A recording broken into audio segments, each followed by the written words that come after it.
So tomorrow's Labor Day, and it's supposed to be super hot.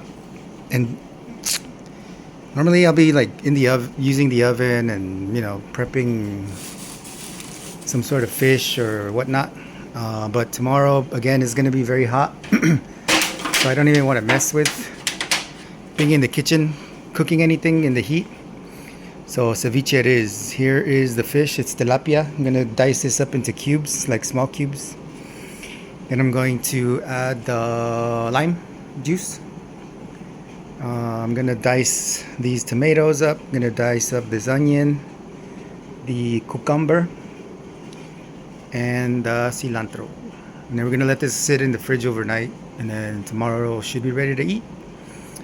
And I made a salsa previously, so it's freaking spicy, but it tastes good.